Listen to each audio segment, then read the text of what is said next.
Cincin Perintah Kaisar Naga, Bab 5000 hingga 5005. Bersama suara serak, cerita berlanjut. Mendengar ini, si Godfly menjadi khawatir terhadap keselamatan Sentian. Bagaimanapun, Sentian datang ke kota Feihu dan mempertaruhkan nyawanya hanya untuk menyelamatkan putranya. Meskipun Sentian sangat kuat, dia berada di wilayah kota Feihu, dan seorang pahlawan tidak mungkin mengalahkan sejumlah besar orang. Kalau terjadi apa-apa pada Sentian, si Godfly pun akan merasa bersalah. Lalat pengganggu, jangan berpikir untuk membiarkan anakmu lolos. Kau ditakdirkan gagal sekarang, dan tak seorang pun bisa lolos. Xie Zong berkata kepada si lalat dengan ekspresi puas di wajahnya. Sekarang, 8 penjaga Godfly hampir tidak memiliki efektivitas tempur, dan lebih dari separuh dari puluhan ribu prajurit meninggal atau terluka. Kekuatan mereka secara keseluruhan tidak sebanding dengan Flying Tiger City. Lalat itu menatap Jie Zong dengan dingin dan berkata dengan ragu, "Jie Zong, kota Feihu-mu tidak pernah sebanding dengan kota Badaku. Aku tidak menyangka bahwa kamu dapat meningkatkan kekuatan kota Feihu begitu banyak dalam waktu yang singkat. Hahaha, aku punya tuan di belakangku. Mulai sekarang, kota Feihu-ku tidak akan lagi diganggu oleh kota Badakmu, dan aku akan menjadi penguasa seluruh suku binatang." Jie Zong tertawa. "Tuan Niu, kota Feihu mendapat dukungan dari kuil di belakangnya, dan kota Feihu menyerang benua Changsuan dan memperoleh banyak sumber daya dan upaya, sehingga kekuatannya meningkat begitu cepat." Bai Yi mengikuti Godfly dan menjelaskan. Ketika si lalat Godfly mendengar ini, alisnya berkerut. "Jie Zong, kamu adalah penguasa kota yang terkenal di antara para bismen, tetapi aku tidak menyangka bahwa kamu dikendalikan oleh ras manusia. Apakah kamu masih punya rasa malu? Omong kosong, orang-orang di kuil semuanya dewa, mereka bukan manusia. Bagaimana mungkin aku bisa dikendalikan oleh ras manusia kecil? Benua Changsuan adalah benua terbesar umat manusia, tetapi aku juga menjarah sejumlah besar sumber daya dan budak dari sana. Di masa depan, bukan hanya para bismen saja, aku ingin menjadi penguasa seluruh surga tingkat pertama." Jie Zong menjadi semakin bersemangat saat berbicara, seolah-olah dia akan segera dapat mewujudkan mimpinya. "Berani sekali kau." Lalat itu meludah dengan ganas. "Karena kamu tidak yakin, ayo bertarung lagi." Jie Zong berteriak, dan kemudian prajurit berpakaian hitam di bawah komandonya melompat dalam sekejap dan menyerbu langsung ke arah Godfly dan yang lainnya. "Lawan!" Melihat ini, si Godfly hanya bisa berteriak. Sekarang mereka tidak punya pilihan selain bertarung sampai mati. Dia salah perhitungan. Dia tidak menyangka kekuatan kota Feihu akan tumbuh begitu pesat, dan dia menderita kerugian besar. Namun, saat si lalat Godfly baru saja menyelesaikan perkataannya, tiba-tiba kehampaan bergetar, lalu 2 cahaya pedang menyambar dengan kecepatan tinggi. Seperti meteor, ia muncul dalam sekejap dari jarak 100 kaki. Kepala kedua prajurit berpakaian hitam itu melayang tinggi ke udara dan kemudian jatuh dengan keras ke tanah. Swiss. Pada saat yang sama, 2 cahaya pedang lainnya muncul, dan kepala 2 prajurit berpakaian hitam lainnya terjatuh. Melihat pemandangan ini, Jie Zong sedikit tercengang. Dia tidak mengerti siapa yang bisa memiliki cara seperti itu. Tetapi dia berencana untuk menghentikannya. Jika ini terus berlanjut, semua prajurit elitnya kemungkinan besar akan terbunuh. Si lalat Godfly sangat gembira saat melihat kejadian ini, dan saat Jie Zong hendak bergerak, dia melompat berdiri dan tanpa mempedulikan badannya yang terluka, melancarkan serangan dengan kekuatan bertarungnya yang terkuat. Ledakan. Disertai ledakan, Xie Zong dan Godfly mundur pada saat yang sama. Pada saat ini, lebih dari selusin prajurit berpakaian hitam telah meninggal, dan efektivitas tempur mereka menurun drastis dalam sekejap. Dan mereka bahkan tidak melihat siapa yang melakukannya sebelum semua orang meninggal. Itu adalah pembunuhan satu kali. "Siapa itu? Siapa itu? Keluar dari sini!" Wajah Jie Zong berubah drastis dan dia meraung. Pada saat ini, sosok Sentian dan Hu Mazi perlahan muncul, dan pada saat yang sama, sosok Master Huo juga muncul. Melihat kejadian ini, Xie Zong mengerutkan kening. "Tuan Huo. Anda. Tuan Huo menundukkan kepalanya dan tidak berkata apa-apa. Tidak diketahui apakah dia takut dengan pemukulan itu atau telah kehilangan kesadaran. "Kakak, kamu baik-baik saja?" Ketika si Godfly melihat Sentian, dia bergegas maju dan bertanya. Tidak apa-apa. Dengan kekuatan kota Feihu, mereka tidak akan bisa menyakitiku. Sentian berkata sambil tersenyum. Aku senang kamu baik-baik saja, menantuku tersayang. Aku sangat khawatir padamu. Bai Yi merasa lega melihat Sentian baik-baik saja. Ketika Sentian tiba di medan perang, dia melihat penduduk kota Badak telah menderita banyak korban dan moral mereka rendah. Apa? Tidak bisa mengalahkan kota harimau terbang? Sentian bertanya. Si lalat berkata dengan malu, kekuatan kota harimau terbang telah meningkat terlalu cepat akhir-akhir ini. Konon ada dukungan kuil di belakangnya. Aku tidak sebanding dengannya. Keberhasilan dan kegagalan adalah hal yang biasa di militer. Tolong bantu saya mengawasi orang ini, dan saya akan mengurus sisanya. Sentian meminta Godfly untuk mengawasi guru Huo. Kak, banyak banget deh mereka, kamu. Si lalat Godfly agak khawatir. Meskipun Sentian kuat, lawan memiliki puluhan ribu prajurit, dan banyak sekali prajurit elit.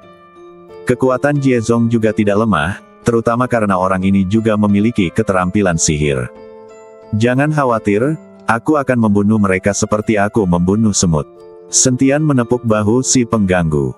Setelah berkata demikian, Sentian melangkah maju beberapa langkah dan menatap Jiezong dengan dingin. Apakah kamu akan bunuh diri, atau kamu ingin aku yang melakukannya? Wah, kamu hanya seorang abadi tingkat pertama, kamu terlalu sombong. Setelah Jiezong berkata demikian, busur dan anak panah hitam muncul di tangannya lagi, lalu dia menarik busur dan anak panah itu, siap menyerang Sentian. Kutu kupret, sampah, kata Sentian dengan nada menghina, dan sebuah busur tiba-tiba muncul di tangannya. Busur Raja Dewa. Yang ada di tangan Sentian adalah busur Raja Dewa, senjata tingkat dewa sejati, yang tidak dapat dibandingkan dengan busur dan anak panah milik Jiezong. Sentian juga menarik busurnya, dan tak lama kemudian bulu anak panah emas pun muncul. Jiezong dan Sentian melepaskan tali busur mereka pada saat yang sama. Wus! Tak terdengar suara tabrakan, tak terdengar suara ledakan, bahkan tak terdengar jejak getaran angkasa. Ketika bulu panah hitam Jiezong bersentuhan dengan bulu panah emas Sentian, bulu itu langsung lenyap, seakan lenyap seluruhnya. Anak panah emas itu tidak melambat, menyeret cahaya keemasan saat menuju langsung ke Jiezong. Ledakan! Anak panah itu menembus badan Jiezong, tetapi kecepatannya tidak melambat. Begitu saja, bulu panah emas ini langsung menghancurkan pasukan kota Feihu, dan setelah membunuh banyak orang, ia berubah menjadi cahaya keemasan dan menghilang. Sebuah alur yang dalam muncul di tanah tempat anak panah itu lewat. Kemanapun mereka lewat, ada anggota badan yang patah dan banyak sekali kemah teihan dan cidera. Jiezong memuntahkan darah, jatuh berlutut di tanah, matanya penuh ketakutan. Dia tidak menyangka bahwa anak panah Sentian akan memiliki kekuatan yang begitu mengerikan. Yang lainnya pun tidak menduga hal ini, dan mereka semua menatap Sentian dengan kaget. Sentian sendiri tampak santai. Kakak memang perkasa. Melihat itu, si lalat Godfly pun mengangkat kedua tangannya dan berteriak kegirangan. Pasukan kota Badak yang moralnya awalnya rendah dan berada di ambang kekalahan, sekarang mulai bersorak dan mengikutinya. Kuat, kuat, kuat. Moral pasukan Rhino City langsung melonjak dan semangat juang semua orang membara. Jiezong perlahan berdiri. Luka di dadanya diselimuti kabut hitam, yang dengan cepat memperbaiki badannya. Pada saat yang sama, dia menatap Sentian dengan ngeri, memegang sebuah token di tangannya, lalu menghancurkannya dengan keras. Dia meminta bantuan. Jika dia tidak meminta bantuan saat ini, kemungkinan besar dia akan kalah total. Pada saat yang sama, di kota pegunungan kecil itu, di Aula 8 Istana. Huo Zhao mendengarkan laporan dari Tetua Agung, wajahnya pucat pasi. Putranya sendiri sedang dirampok, tetapi si penatua tidak menyelamatkannya dan berlari kembali. Kepala istana, kedua orang itu menyandera sang pangeran. Salah satu dari mereka adalah reinkarnasi dan sangat kuat, tetapi aku tidak bisa melihat apa yang dilakukan pemuda lainnya. Tetapi aku tahu bahwa identitas pemuda itu mungkin lebih mulia daripada lelaki tua itu. Ditambah lagi, mereka memiliki ancaman dari sang pangeran di tangan mereka, jadi aku tidak berani melakukan apapun dan kembali untuk melapor. Sang tetua agung mengikuti penjelasan Huo Zhao dan juga mencoba untuk meminta maaf. Apakah mereka berdua dari Rhino City? Huo Zhao bertanya. Seharusnya tidak. Salah satu dari mereka jelas manusia. Kurasa itu ada hubungannya dengan benua Changsuan. Lagi pula, kota Feihu baru saja menjarah sumber daya benua Changsuan beberapa waktu lalu dan menangkap banyak budak. Kali ini, diperkirakan benua Changsuan mengirim orang untuk menyelamatkan, dan kebetulan kota Badak menyerang kota Feihu, dan pertahanan kota Feihu kosong. Saya sudah periksa, budak-budak manusia itu sudah dibebaskan, dan Tuan Huo keluar saat itu juga, dan dikendalikan oleh orang-orang itu. Sang tetua tidak menyebutkan masalah Niu Ben. Sepertinya masih ada master di benua Changsuan yang benar-benar dapat menemukan reinkarnasi. Mata Huo Zhao berkedip, tidak peduli berapa banyak tuan yang ada, jika mereka berani menyentuh putraku, aku akan menghancurkan seluruh benua Changsuan. Huo Zhao penuh dengan aura pembunuh, dan benua Changsuan terlibat tanpa alasan. Mereka belum tahu bahwa mereka akan menghadapi balas dendam kuil. Pada saat ini, lampu merah tiba-tiba menyala di aula. Huo Zhao mengerutkan kening dan berkata, Jie Zong dalam bahaya. Dia benar-benar pecundang. Bagaimana mungkin dia bahkan tidak bisa mengalahkan kota Badak dan masih ingin mendominasi seluruh suku binatang. Setelah mengatakan itu, Huo Zhao melirik pria berpakaian hitam di sampingnya dan berkata, pergi ke perbatasan dan bantu Jie Zong. Ya, Tuan. Pria berpakaian hitam itu mengangguk, lalu menghilang dalam sekejap. Namun di perbatasan, Sentian dengan dingin menyaksikan Jie Zong memperbaiki badannya tanpa menyerang. Bagaimana menurutmu? Jika kamu bunuh diri, kamu bisa tetap menjaga badanmu tetap utuh. Atau kamu bisa menyerah sekarang dan menggabungkan seluruh kota Feihu menjadi kota Badak. Sentian berkata pada Jie Zong. Teruslah bermimpi. Jie Zong melotot dan berkata, sudah kubilang, aku sudah menelepon seseorang dan mereka akan segera datang. Desir. Tepat saat suara Jie Zong berakhir, sebuah bayangan melesat keluar dari langit. Seorang pria berpakaian hitam, memegang belati gelap di tangannya, menghampiri Jie Zong. Kepala istana berkata bahwa kau adalah orang yang sia-sia, maka ia memintaku untuk datang dan membantumu. Siapa yang harus dibunuh? Pria berpakaian hitam itu berkata dengan dingin kepada Jie Zong. Walaupun Xie Chong sangat tidak senang mendengar ini, dia tidak punya pilihan selain menanggungnya karena dia tinggal di bawah atap orang lain. Bunuh dia. Jie Zong menunjuk ke arah Sentian.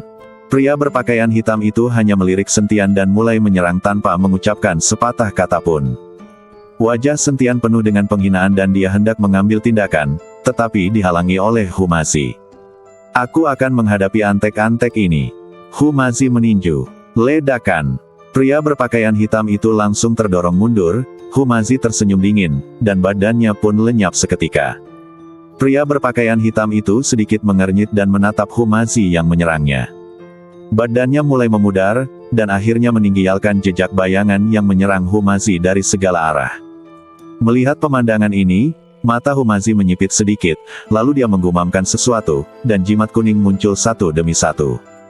Jimat-jimat ini mengelilingi Humazi, dan ruang di sekitar Humazi bergetar seketika. Suatu kekuatan dahsyat tiba-tiba melonjak ke arah sekitarnya dengan Humazi sebagai pusatnya. Pada saat yang sama, jimat-jimat itu tampak memiliki mata dan mengejar bayangan-bayangan. Pria berpakaian hitam itu ketakutan dan berulang kali mundur, tetapi sudah terlambat. Tiba-tiba sebuah jimat terpasang di badannya. Wah! Dengan suara keras, lelaki berpakaian hitam itu meledak di tempat. Darah berceceran di mana-mana. Bahkan Jie Zongren pun tercengang. Apa yang sedang terjadi? Orang-orang yang dikirim istana ke-8 dibunuh dengan mudahnya. Tuan Hu, Anda sudah tua sekarang, jadi berhentilah berpura-pura. Sentian tidak dapat menahan diri untuk berkata sambil melihat ke arah Humazi. Aku tidak bisa berpura-pura sebaik dirimu, jadi aku serahkan sisanya padamu. Humazi berkata sambil tersenyum. Mereka berdua berbicara dan tertawa, dan mereka bahkan tidak menganggap serius puluhan ribu pasukan dari kota Feihu. Jie Chong tahu bahwa saat ini dia hanya bisa menang dengan kuantitas. Bunuh dia! Jie Zong berteriak dengan marah. Para prajurit kota Feihu menyerbu ke arah Sentian sambil meraung. Tentara ini secara langsung mengubah warna langit dan bumi. Sentian dan Humazi sungguh tidak berarti di hadapan pasukan ini. Melihat hal ini, Godfrey melotot dan berkata, semua prajurit kota Badak, dengarkan. Bunuh mereka dan bertarung sampai orang terakhir. Godfly tidak mungkin menyaksikan Sentian dan Humazi berhadapan dengan puluhan ribu pasukan dari kota harimau terbang. Itu tidak mungkin. Begitu si Godfly selesai bicara, seluruh prajurit kota badak yang selamat menyerbu maju sambil meraung. Semangat juang mereka dihidupkan kembali oleh Sentian. Berjuang sampai orang terakhir berdiri. Inilah semangat setiap prajurit. Bunuh. Raungan yang tak terhitung jumlahnya bergema di langit. Feng Xian dan Bai Yi saling berpandangan, lalu melambaikan senjata mereka, bunuh. Pertarungan jarak dekat dimulai lagi. Pada saat ini, Huo Zhao di aula istana ke-8 memiliki ekspresi yang sangat muram di wajahnya, karena dia menyadari bahwa pria berpakaian hitam yang dia kirim telah mati.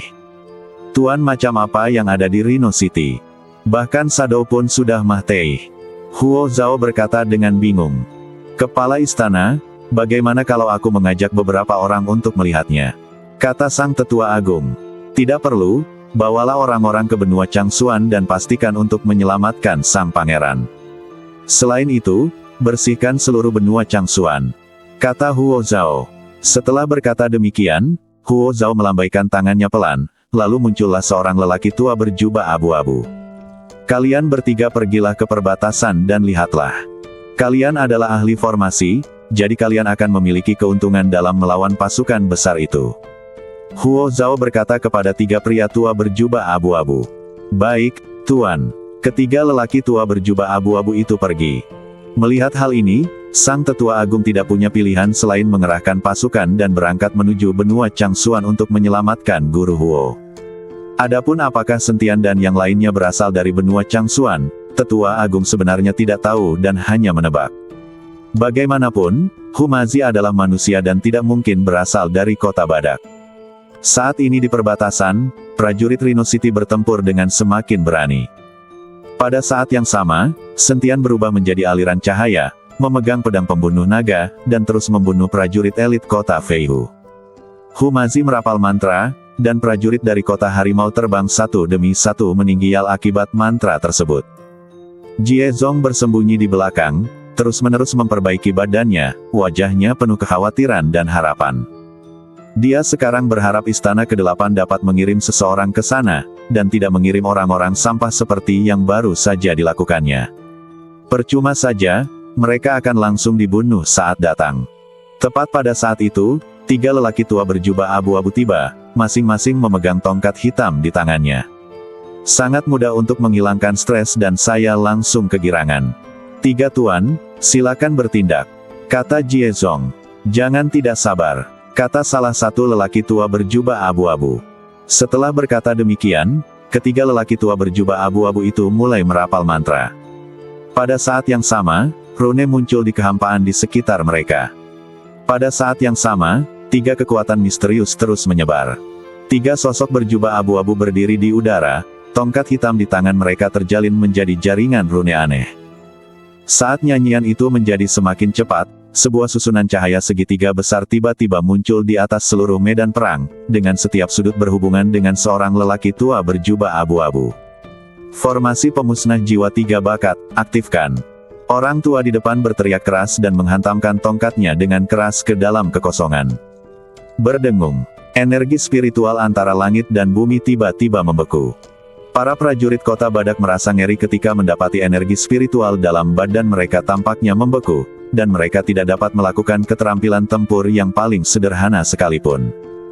Pedang panjang di tangan Feng Xian tiba-tiba menjadi seberat 1000 pon, dan anak panah yang ditembakkan Bai Yi jatuh di tengah jalan. Tidak bagus. Wajah Humazi tiba-tiba berubah. Tepat saat dia hendak membuat beberapa gerakan tangan, dia mendapati jimat itu menghilang ke udara segera setelah terbentuk. Keringat dingin mengucur dari dahinya, ini adalah formasi terlarang kuno yang dirancang khusus untuk menekan kekuatan spiritual. Xie Chong sangat gembira saat melihat ini, dan meraung, manfaatkan sekarang. Serang dengan seluruh pasukanmu. Pasukan kota harimau terbang menyerbu bagai gelombang pasang, dan sejumlah besar prajurit kota badak yang telah kehilangan kekuatan spiritual tumbang seketika. Si Godfly nyaris berhasil menangkis 2 tombak, namun ditusuk di bahunya oleh prajurit musuh ketiga, dan baju besinya berlumuran darah. Sentian, Humazi berteriak mendesak, formasi ini. Hanya hal sepele. Sentian mensibir, dan pedang pembunuh naga tiba-tiba mengeluarkan raungan naga yang jelas. Dia mengarahkan pedangnya ke langit, lalu 9 bayangan pedang emas muncul di sekelilingnya, hancurkan formasi. 9 cahaya pedang menghantam simpul formasi cahaya segitiga seperti meteor. Ketiga lelaki tua berjubah abu-abu itu mengerang pada saat yang sama, dan retakan kecil muncul dalam formasi itu.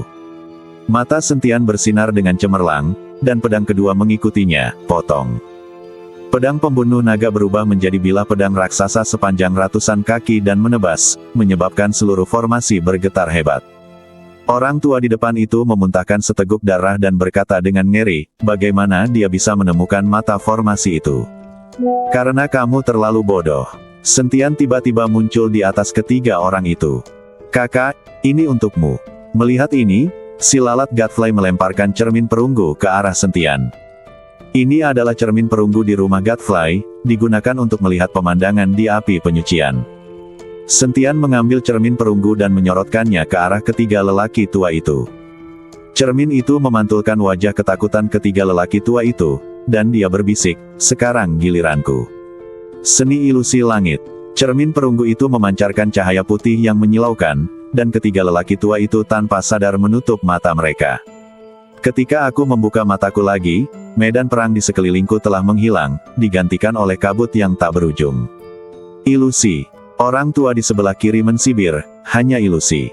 Sebelum dia bisa menyelesaikan kata-katanya, lengan pucat yang tak terhitung jumlahnya tiba-tiba terentang dari kabut dan menyeretnya ke dalam jurang. Di tengah teriakan melengking itu, 2 orang lainnya merasa ngeri. Di dunia nyata, 3 lelaki tua berjubah abu-abu tiba-tiba membeku di tempat, dengan ekspresi ketakutan, kegembiraan, dan kesakitan muncul bergantian di wajah mereka. Tongkat mereka terlepas dari tangan mereka dan tirai cahaya formasi itu pecah seperti kaca. Tidak, jangan datang. Salah satu dari mereka tiba-tiba berlutut di tanah dengan kepala di tangannya, melambaikan tangannya dengan liar ke udara, aku tidak membunuh saudaraku. Tuan memaksaku untuk melakukannya. Yang satu lagi mengusap kekosongan itu dengan obsesif, bergumam, adik perempuan. Akhirnya kau bersedia menemuiku. Tiba-tiba ekspresinya berubah, apa? Kau hamil dengan anak kakak laki-laki kita. Orang tua tertua adalah yang paling mengerikan. Dia merobek jubahnya, memperlihatkan tanda kutukan tebal di dadanya. Dia berlutut di tanah dan bersujud, Guru, tolong ampuni nyawaku. Aku tidak akan pernah berani mempelajari teknik terlarang lagi. Medan perang menjadi sunyi. Para prajurit kota Flying Tiger menyaksikan dengan ngeri saat pemimpin formasi yang mereka andalkan berbicara sendiri seperti orang gila, dan beberapa bahkan mulai melukai diri mereka sendiri. Wajah Siezong pucat dan kakinya gemetar tak terkendali. Apa yang kau lakukan pada mereka? Suaranya bergetar. Sentian menyingkirkan cermin perunggu itu dan berkata dengan ringan, itu hanya untuk membuat mereka melihat kebenaran yang paling mereka takuti. Dia menoleh ke Humazi, bisakah kau bergerak sekarang? Humazi menggerakkan pergelangan tangannya, dan jimat kuning itu kembali mengembun di ujung jarinya, tulang tua masih bisa bertarung. Dia menatap ketiga lelaki tua yang terjebak dalam ilusi dan berbisik, ini lebih kejam daripada membunuh mereka. Memang begitulah adanya. Aliran waktu dalam ilusi berbeda dengan aliran waktu dalam kenyataan. Ketiga lelaki tua itu sedang mengalami siklus kenangan yang paling tak tertahankan dalam hidup mereka. Kutukan kakak tertua sebelum kematiannya, perselingkuhan antara adik perempuan tercinta dan musuh, keputusasaan karena ketahuan oleh sang guru setelah diam-diam mempelajari teknik terlarang. Semua rahasia gelap yang terpendam digali dengan berdarah-darah dan dimainkan berulang kali di hadapan publik. Seorang lelaki tua tiba-tiba mengeluarkan darah dari ketujuh lubang badannya dan mahkotanya hancur karena pukulan telapak tangan. 2 orang lainnya pun ikut roboh satu persatu, yang satu menggigit lidahnya sendiri, dan yang satu lagi mencungkil matanya sendiri. Siezong akhirnya pingsan, mundur. Seluruh pasukan mundur. Namun, sudah terlambat. Para prajurit Rhino City yang berhasil selamat bagaikan harimau yang keluar dari kandang, pedang panjang Fengxian menggulung pusaran darah, dan anak panah bayi merenggut beberapa nyawa setiap kali lepas dari busurnya. Meskipun Godfly terluka, dia bergegas ke depan, untuk kota badak. Sentian tidak mengejar prajurit yang kalah, tetapi melihat ke arah 8 istana di kejauhan. Pedang pembunuh naga merasakan keinginan bertarung sang guru dan memancarkan getaran mendengung. Humazi berjalan mendekat dan mengikuti tatapannya, menunggu ikan yang lebih besar. Istana ke-8 tidak akan hanya mengirim sampah ini. Sentian menyimpan pedangnya, tapi sebelum itu, dia tiba-tiba berbalik, mengarahkan ujung pedangnya ke suatu tempat di kehampaan. Apakah kamu sudah cukup melihat? Riak muncul di angkasa, dan sesosok yang mengenakan topeng perunggu perlahan muncul. Berbeda dengan lelaki berpakaian hitam sebelumnya, lelaki ini memiliki 8 lempengan giok yang tergantung di pinggangnya, yang masing-masing diukir dengan pola binatang buas yang berbeda. Utusan patroli kuil. Pupil mata Dewa Gila mengecil, lalu dia berbisik kepada Sentian, "Saudaraku, kali ini kita benar-benar dalam masalah." Pria bertopeng itu tidak langsung menyerang, tetapi pertama-tama melirik ketiga lelaki tua berjubah abu-abu yang sudah mati, dan suaranya serak seperti gesekan logam, sungguh ilusi langit yang hebat. "Dari siapa kamu mempelajari ilusi ini?" Sentian tidak menjawab tetapi bertanya, "Apa urusanmu?" Udara langsung membeku.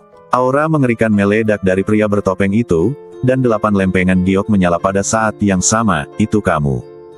"Aku tidak menyangka bahwa aku hanyalah seorang inspektur istana ke-8, tetapi aku malah bertemu dengan musuh kuil kita. Namamu Sentian, dan istana ke-9 dan ke-10 kita semuanya dihancurkan olehmu, kan?" "Ya, itu kakekmu." Sentian mengangguk. Bagaimanapun, sudah sampai pada titik ini, dan Sentian sudah mengambil keputusan.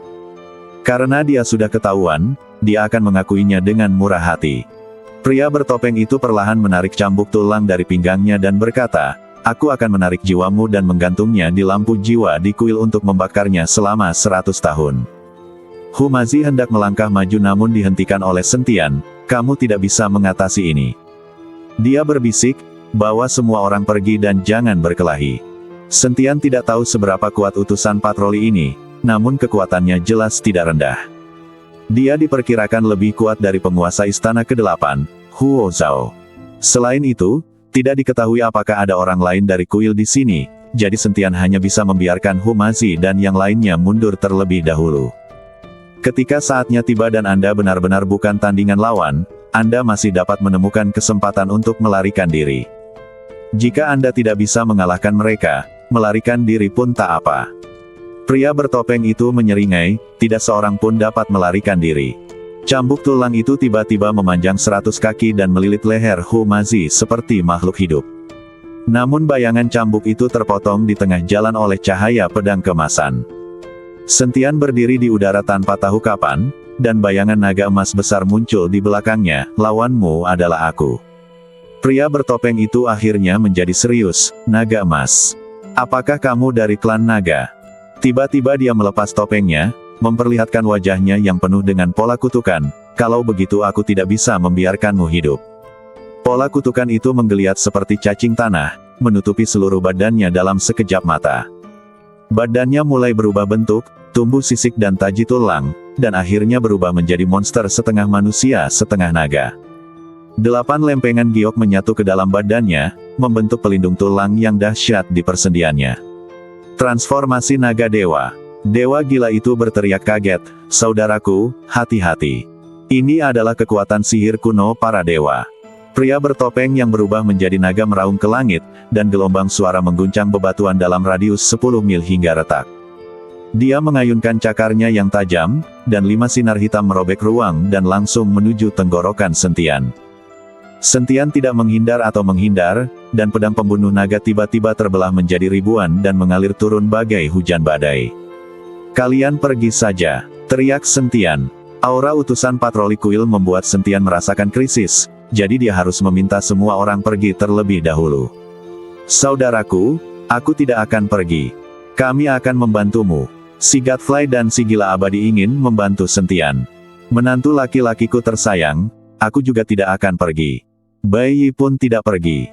"Sentian, aku tidak bisa pergi lagi," kata Humazi. "Kutu kupret, keluar dari sini sekarang. Kalau kau tetap di sini, kau akan jadi beban bagiku." Sentian hanya bisa mengutuk. Tetapi apa yang dikatakan Sentian adalah kebenaran. Jika mereka tetap tinggal, Sentian masih memiliki energi untuk melindungi mereka. Sekalipun sekarang dia bukan tandingan lawannya, dia masih bisa melarikan diri. Kalau memang tidak berhasil, biarkan saja Raja Iblis Awan Merah merasukimu, dan seharusnya tidak akan jadi masalah untuk membunuh utusan patroli ini. Tetapi jika yang lainnya tetap tinggal dan dikontrol oleh Inspektur, Sentian akan berada dalam dilema. Ketika semua orang mendengar apa yang dikatakan Sentian, mereka semua tercengang. Akhirnya, Humazi melambaikan tangannya dan berkata, "Mundurlah, jangan menjadi beban bagi Sentian."